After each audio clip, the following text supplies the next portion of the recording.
Hola, buenas tardes, yo soy David Pérez Vega y este es mi canal literario Bienvenido Bob.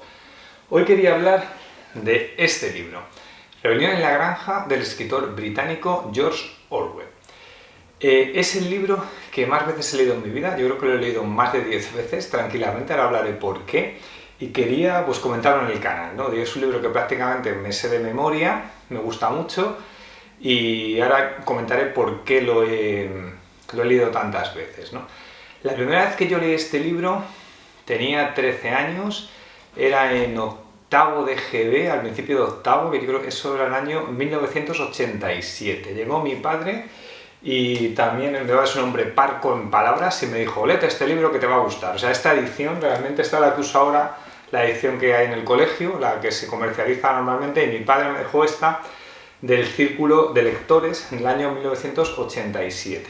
Yo en ese momento pues sabía un poco de historia, pero no mucho, tenía 13 años, ¿no? O sea, de hecho, el tema del siglo XX se daba en octavo de GB en España a final de curso, y estábamos a comienzo de curso. Yo sabía un poco, pues, a lo mejor quién era Stalin, qué era el comunismo, de la Unión Soviética y todo eso, pero poco. Y mi padre me dijo, pues léete este libro que te va a gustar, y en aquel momento yo leía libros de ciencia ficción, terror, cosas así, pero bueno, este que además era como unos animales, una fábula, pues bueno, lo leí, la verdad es que me gustó mucho. Y luego justo de la casualidad de que a final de curso, o sea, es decir, estamos hablando de... Esto lo debí de leer entre septiembre, octubre, noviembre o así del 87, y luego en abril, mayo del 88, la profesora de historia del colegio al que yo iba, el Federico García Lorca de Móstoles, nos lo hizo también leer en relación a la asignatura de historia, para hablar pues de la Unión Soviética, del comunismo, de quién era Stalin, lo que fue la Guerra Fría y todo este contexto, ¿no? Y bueno, yo lo volví a leer otra vez, lo leí 2 veces, luego en clase lo discutimos y demás. Y yo de esto que tenía un buen recuerdo de esa profesora que se llamaba la profesora Rufina, de haber esta experiencia de relacionar el contexto histórico con una novela que hablaba de forma irónica de aquello, pues a mí se me quedó en la cabeza, y cuando yo empecé a ser profesor, en este caso en vez de historia, de economía, pues en el temario de economía de primero de bachillerato hay un tema que es los sistemas económicos, ¿no? Que ahí estudias lo que es el capitalismo, el comunismo y la economía mixta, ¿no? Y a mí es un tema que me gusta mucho, hablamos ahí pues del capitalismo, de la época de la revolución industrial, del movimiento obrero, de lo que fue la revolución soviética de 1917, lo que es las economías mixtas actuales o el estado del bienestar europeo. Y en este contexto, pues emulando a mi querida señorita Rufi, pues les hago leer a los alumnos Rebelión en la granja. Esta es la edición que yo he leído un montón de veces, ahora he leído esta. Al principio en el colegio, porque esto no lo hice en el primer colegio que trabajé en Fuenlabrada, que estuve un año, luego llevo ahora ya 20 La Moraleja, y allí llegué en 2003, lo empecé a mandar yo creo que La Moraleja, en 2003. Y entonces al principio lo leía cada año, ¿vale? El libro. Cada curso que yo pongo un examen muy sencillito con los personajes o el argumento o algo así, y luego ya una vez que creo que se lo han leído, aunque algunos lo que hacen es leer resúmenes de internet, por supuesto, o leen o en la película, no sé, pero bueno, sí que hay gente que se lo lee, y luego hablamos un poco del contexto, del significado y todo esto, y me gusta como que se llama en educación relación transversal de los conocimientos económicos con la literatura. Vale, entonces al principio lo leía cada año, me releía el libro, hasta que llegó un momento que me di cuenta, tras 8 lecturas una vez al año, pues que me lo sabía de memoria. Y entonces ya un momento que dejé de leerlo. Pero este curso, el 2022, lo he vuelto a leer porque me ha apetecido. Digo, bueno, pues venga, voy a leerlo otra vez, que hace ya a lo mejor 8 años o 10 que no lo leo. Y yo creo, no estoy seguro, pero por lo menos 10 veces este libro lo he leído. O sea, es el libro que más veces he leído, se lee en un rato, es una novela muy cortita y es muy divertida y es muy recomendable para gente adulta, para gente joven. Los gatos están liándolas, ha subido aquí, no sale en cámara, pero está aquí en la silla. Vale, voy a hablar un poquito de George Orwell. George Orwell nació en 1903 en las colonias del Imperio Británico, en lo que es la antigua Birmania, y murió en Londres en 1950 a la edad de 47 años. Murió relativamente joven. Yo, George Orwell, he leído este libro, no está a 2 versiones. Lo único, esta por ejemplo tiene los nombres en inglés, o sea, el cerdo que se llama Snowball, pues aquí es Snowball y aquí es bola de nieve. Como yo lo leí primero aquí como Snowball, pues para mí siempre es Snowball. Y el caballo aquí es Boxer y en esta es Boxeador, que me parece un poco absurdo. Pero bueno, me gustaban más los nombres mantenidos en inglés. Yo he leído además de George Orwell Homenaje a Cataluña y 1984. He leído 3, los 3 me han gustado mucho y probablemente debería leer más libros de George Orwell. O a ver si incluso releo estos porque me gustaron mucho y leo más. Bien, de estos que he sacado, Homenaje a Cataluña, está publicado en 1938, Rebelión en la Granja en 1945, aunque está escrito antes, y 1984 en 1949, poco antes de morir, ya de sus últimos libros. La secuencia lógica de por qué escribe Rebelión en la Granja George Orwell es porque cuando empezó la Guerra Civil en España, en 1936, George Orwell trabajaba en Londres como periodista y le enviaron a Barcelona a cubrir los sucesos, ¿no?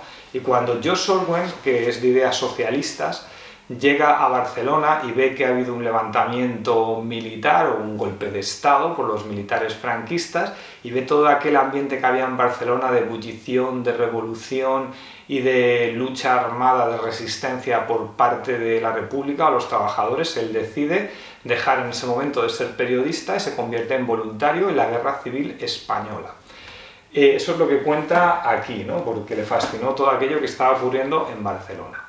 Entonces, él se une a un partido que era el POM, el Partido Obrero Unificado Marxista, que era la corriente trotskista.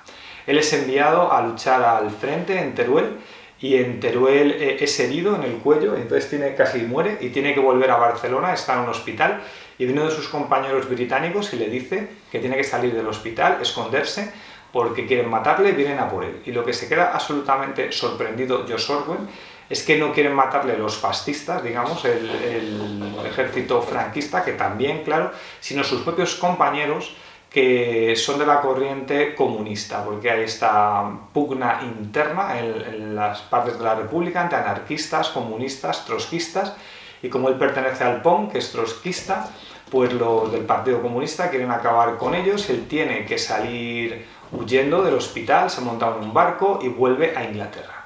Y cuando llega a Inglaterra y cuenta lo que le ha sucedido, es como que nadie quiere creerle, porque los periodistas y la intelectualidad del momento en Inglaterra, que eran de ideas socialistas, apoyaban la revolución soviética.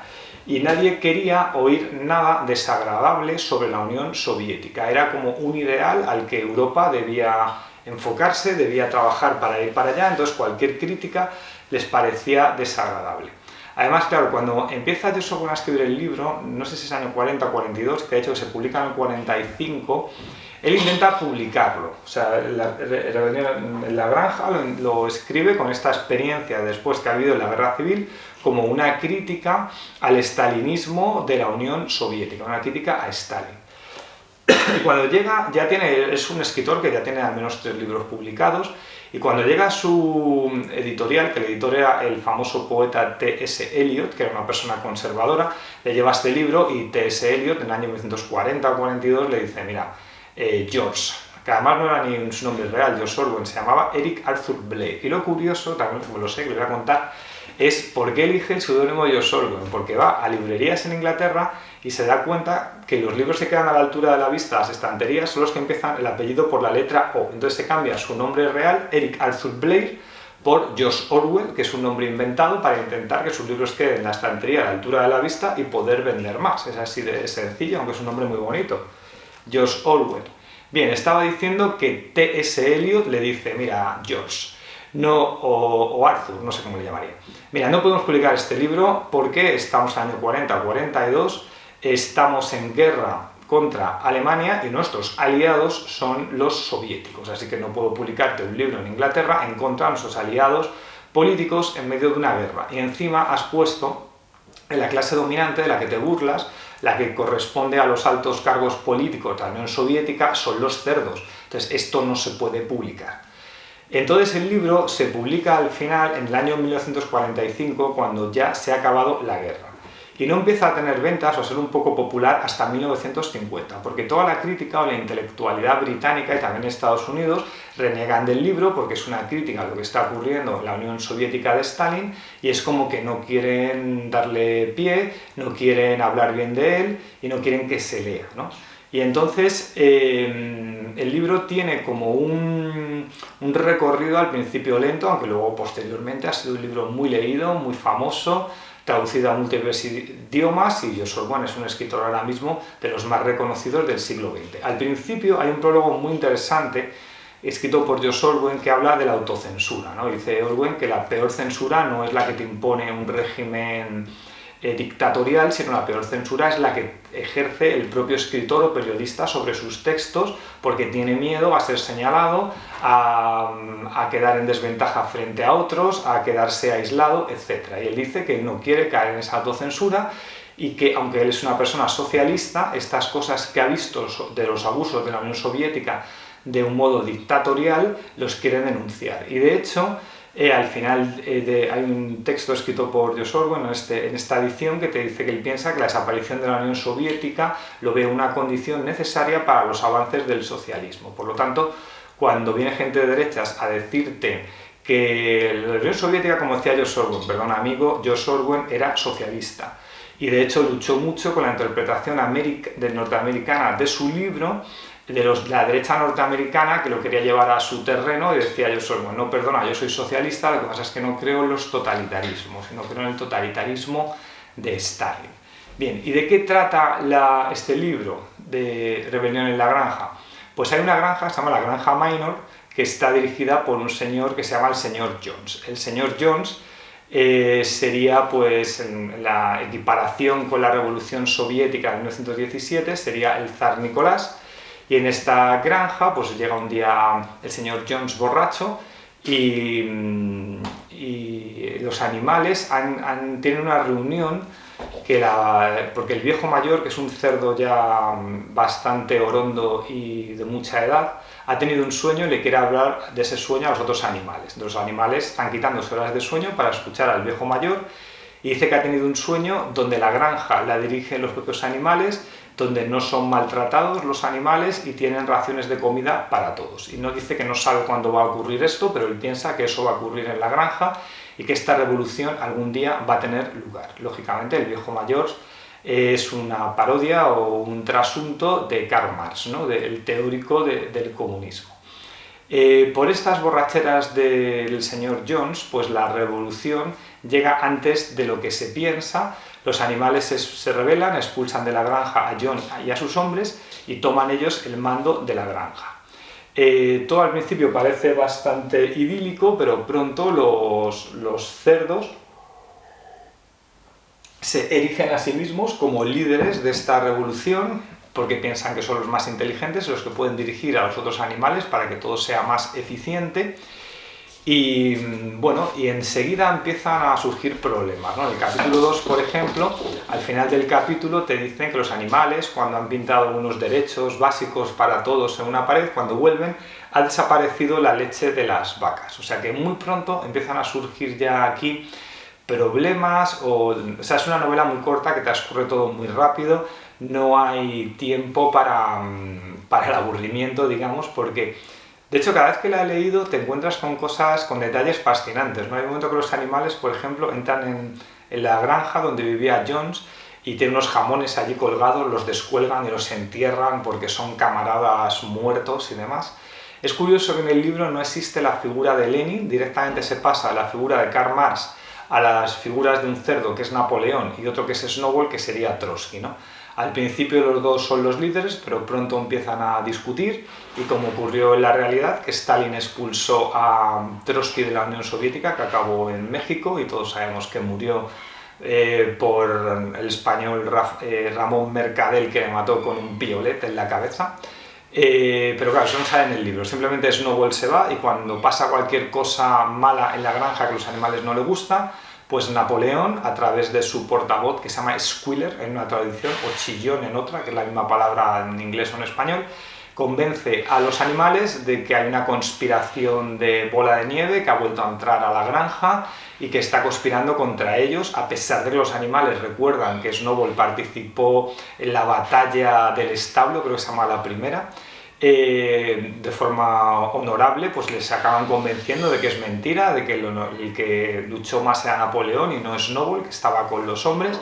Y hay un momento ya que va aumentando un régimen de terror en lo que los animales confiesan que están en contacto con Snowball, que confiesan que quieren agredir a Napoleón. Eso es algo que a mis alumnos a veces les llama la atención, porque a veces les cuesta entender la ironía del libro, a algunos, ¿no? Y dicen, ¿y por qué confiesan y por qué les hacen matar?, ¿no? Que es una parodia en el libro de estos regímenes totalitarios, como pasaba también en Cuba, donde la gente tiene miedo de hablar porque en cada edificio en Cuba había un policía político que te puede denunciar y te lleva, pues en un caso, a la cárcel en Cuba o a Siberia en la Unión Soviética. Todo este miedo, esta paranoia frente al poder, ¿no?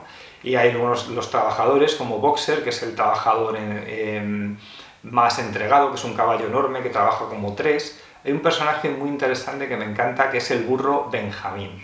El burro Benjamín, que cuando tiene lugar la revolución dice: bueno, los burros somos muy viejos, ustedes no han visto morir a un burro y ya veremos qué pasa, ¿no? Es alguien que no se entusiasma con la revolución y posiblemente yo pienso que esto es un trasunto de Boris Pasternak, que es el premio Nobel ruso, el escritor del Doctor Zhivago, que era un poeta, que su personaje, también el de Doctor Zhivago, en esta novela que escribe, que salió clandestinamente en la Unión Soviética y le dieron el premio Nobel, que yo la he leído y me decepcionó un poco, la verdad, ¿no? Dice que el médico, que es el protagonista, que no es un hombre de acción y que le preocupa que una revolución o un mundo ideal surja de una matanza, ¿no? Y yo creo que Benjamín está un poco ahí, ¿no? Diremos, ya veremos lo que pasa. Benjamín tiene algunas de las mejores frases del libro, ¿no? Cuando dice eso de: Dios me ha dado una cola para espantar a las moscas, pero yo preferiría no tener ni cola ni moscas, me parece muy buena. Y es el más listo, ¿no? Es como el escritor, el intelectual, que tiene una actitud un poco pasiva porque tampoco tiene capacidad para rebelarse. Hay una cosa que me resulta muy curiosa del libro y es, me di cuenta de cómo leen un libro como este mis alumnos de 16 años, ¿no? No sé si conocéis el libro, me imagino, no os hago spoiler diciendo que va a acabar mal la cosa, ¿no? Mis alumnos no están acostumbrados a que un libro o una película acabe mal, porque ellos vienen del mundo de Disney, del mundo de las películas o los libros para niños, y las cosas normalmente acaban bien y les resulta extraño que acabe mal. De hecho, en su composición mental piensan que cuando los animales están oprimidos por Napoleón, pues va a haber un momento que va a volver Snowball y les va a liberar y les va a salvar, ¿no? Porque claro, mis alumnos tienen la composición mental de una película de Disney, ¿no? Donde hay un orden, este orden hay un malvado que lo rompe y hay una serie de aventuras y al final el orden se restablece. Pero en esta novela el orden no se restablece y es que hay frases tremendas en el libro, ¿no? Cuando dice: los animales estaban felices porque aunque habían comido menos que otros años, al menos trabajaban para sí mismos y no para unos dueños crueles, ¿no? Se están engañando a sí mismos porque los nuevos dueños han convertido los cerdos, que al final acaban siendo como los hombres y son indistintos unos de otros, ¿no? Y los mandamientos que han puesto al principio en la pared van desapareciendo uno a uno y como viene este régimen de terror, pues la mayoría no consiguen recordar lo que ponía al principio. Lo más famoso de todos, ¿no?, es que el primer mandamiento es: todos los animales son iguales, y ese mandamiento acaba siendo: todos los animales son iguales, pero algunos animales son más iguales que otros, que es una frase que yo la he oído en varios contextos, incluso en contextos políticos. La oí alguna vez al presidente español Felipe González, incluso se la escuché a Ramón Treset, que era un comentarista deportivo de baloncesto que me gustaba mucho, y ante una canasta que comentaba un partido de la NBA decía: todas las canastas son iguales, pero algunas son más iguales que otras, ¿no? Haciendo referencia a esta famosa frase de George Orwell. El libro tiene muchísimo encanto, es divertido, es duro. Recuerdo, por ejemplo, cuando aceptó el premio Príncipe de Asturias, Margaret Atwood hizo en el periódico unas declaraciones de lo que le había impresionado de niña leer Rebelión en la Granja, la nobleza de Boxer, digamos, la crueldad de los animales, y que aquello lo había llevado como a ser escritora. Y como justo estaba yo comentando el libro en clase, leí la noticia del periódico en la clase a mis alumnos de entonces y les conté que era Margaret Atwood. No sé si alguno la leería, ojalá, ¿no? Pero bueno, es un libro del que me gusta hablar en clase. Por supuesto, ya he dicho que sé que hay alumnos que no leen el libro, que ven un resumen de internet y con las preguntas que hago, pues tienes un poco de suerte, pues sacar un 5 o un 6. Y yo eso se lo comento en clase. Les digo que es una pena porque es un libro que les va a gustar, necesitan leer para que les resulte más fácil estudiar, para hacer trabajos, para escribir mejor los exámenes, etc. Y la gente que lee, pues normalmente resulta mucho más fácil estudiar porque entienden mejor lo que leen, redactan mejor los exámenes y tienen más recursos para lo poco que sabes hilarlo mejor en un examen, ¿no? Pero bueno, algunos me hacen caso, otros no. Algunos se ponen muy contentos porque sacan un 6 sin haber leído el libro y piensan que son muy listos por haberse leído un resumen de internet. Pues vale, pues muy bien. Luego sí que hay algún alumno que, por ejemplo, el año pasado me emocionó que después de leer este libro compró un pack que hay en internet que son de distopías, donde viene esta, 1984 de Orwell también, viene Fahrenheit 451 de Ray Bradbury y viene Un mundo feliz de Aldous Huxley, 3 novelas espectaculares para leerlas con 16 años y que te vuelen la cabeza y pensar sobre el mundo, etc. Y yo se las recomiendo y a ver si a alguno le interesan o no le interesan. Y bueno, con que en una promoción consigas interesar a un alumno o dos que después de leer esto se quiera leer 1984, pues ya hemos conseguido algo, ¿no? 1984 ya es una novela pues, que habla también de este mundo futurista. Está escrita en el 48 y cambió los dígitos, de 48 al 84, se publicó en el 49 y habla de este gran hermano que vigila a los ciudadanos a través de cámaras que están en la calle, en las casas. Eso es un mundo opresivo de control estatal, ¿no? Y estos libros ya he dicho que se han usado tradicionalmente por la derecha como para criticar a la izquierda, cuando te llevan a decir que la izquierda es el comunismo, esa falta de libertades, etc. Y que ellos piensan que viven en un mundo capitalista cuando no es verdad.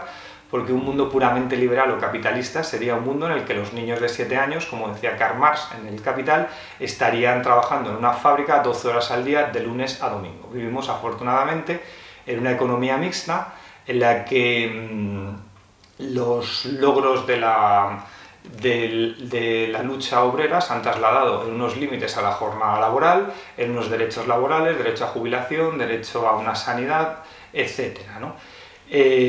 Con lo cual vivimos en un mundo más parecido al de Karl Marx que lo que podíamos pensar y desde luego no es la siniestra vida que tenía lugar para un ciudadano en la Unión Soviética, en ese totalitarismo de un dictador como era Stalin. Y ya digo que al final George Orwell sigue pensando que luchar en contra del stalinismo es luchar a favor de las ideas socialistas, no a favor de ideas liberales o liberalismo puro, ¿no? Bueno, no sé, esta es mi lectura o mi comentario de... No sé si contar algo más, porque la verdad es que me tiro 1 hora o 2 enteras hablando de este libro, les saco portadas de otros libros, les hablo de Viktor Klemperer, el escritor judío alemán que hizo un diario que se llama Quiero dar testimonio hasta el final, para decirles lo fácil que es manipular a la gente y cuando no hay opinión pública en contra, cuando no hay un periodismo crítico o hay una oposición política, pues cuando hay un régimen dictatorial que puede controlar el pensamiento de la población. Aquí se habla, por ejemplo, claro, de las ovejas, los patos. A veces las vacas son animales que no están individualizados en el libro porque algunos tienen nombre y otros no. Y esos animales son como un pueblo estúpido, ¿no? Las ovejas, por ejemplo, las usa Napoleón y Squealer cuando quieren convencer al resto de animales de algo que saben que es mentira. Pues las ovejas se ponen a balar y dicen 2 patas no, 4 patas sí, lo cantan sin límite, y esto pues acalla cualquier voz crítica de Snowball o de cualquier otro cerdo que quiere ser contestatario al poder. Es un libro triste, es un libro divertido, es un libro que te hace pensar, es un libro con algunas frases tremendas. Hay una crítica a la burocracia también, por ejemplo, cuando habla de que la granja parece que está funcionando bien, los animales cada vez trabajaban más, pero claro que había animales como los cerdos y los perros, que son como la policía política de Napoleón o de Stalin, que cada vez son más y no hacen tareas reales, sino hacen una especie de pliegues y de papeles que son muy importantes, según Squiller, para el funcionamiento de la granja, pero que no aportan nada real, ¿no? Y eso es directamente, claro, que viene en el libro de texto: problemas por los que cayó la Unión Soviética, falta de incentivos, errores en las directrices que no tienen que ver con lo que desea la gente, de los errores de los planes quinquenales, e incremento burocrático, ¿no? Y eso pues son cosas que más o menos se ven en el libro, yo las comento con mis alumnos, y bueno, como siempre, pues ya digo que a algunos les interesa, a otros no, pero bueno, con que les interese a unos cuantos, pues yo creo que ya nos hemos llevado eso, y algunos, si consigues ya que lea encima este otro libro, pues ¿qué más quieres, no? Como profesor. Así que ya digo, el año que viene, pues si sigo con esto, que es lo más normal de ser profesor, pues seguiré mandando Rebelión en la Granja, y espero que algún alumno en su vida adulta me recuerde por haberme mandado Rebelión en la Granja, como yo me acuerdo que la señorita Rufina en el colegio Federico García Lorca de Móstoles me lo mandó a mí leer en el año 1988. Así que bueno, pues hasta aquí esta reseña. Si habéis leído a George Orwell, algún libro más de los que yo no he leído, pues me lo comentáis, o qué os parecen estos libros, pues lo hablamos. Y ahora pues el momento spam, como siempre. Esto no es Bambi, mi novela sobre el trabajo, que claro, es una novela pues en todo este entorno de los abusos del mundo laboral, por eso me gusta a mí tanto Rebelión en la Granja, ¿no? Y ahí también yo me rebelé contra el sistema de las auditoras y me fui, claro. Y hablo de ello en este libro de terror, pero también humor, con 6 voces narrativas, donde hablo de esos abusos laborales. Dejo un enlace a un vídeo, por si alguien lo quiere ver hablándome de este libro de forma más extensa. Los Insignes, mi novela cómica sobre el mundo de los poetas y sobre sus sueños desmesurados, donde convierte a Kim Jong-un, el dictador de Corea del Norte, en un poeta. Está todo relacionado, dictadores comunistas, etc. Y Caminaré entre las ratas, mi novela más extensa, donde hablo de una persona de 39 años que va a cumplir 40 en la España 2013, todavía en plena crisis, alguien que es un contable pero que sueña con ser escritor y escribe pero no tiene éxito, y hablo de su crisis personal, artística, laboral, de pareja, familiar, etc. Y dejo también enlace por si a alguien le interesa. Y bueno, pues hasta aquí esta reseña de Rebelión en la Granja, que la tenía que haber hecho antes, la verdad, porque ya digo que es un libro que es que prácticamente me lo sé de memoria. No me hacía falta haber escrito nada ni tener notas. Venga, hasta luego, adiós.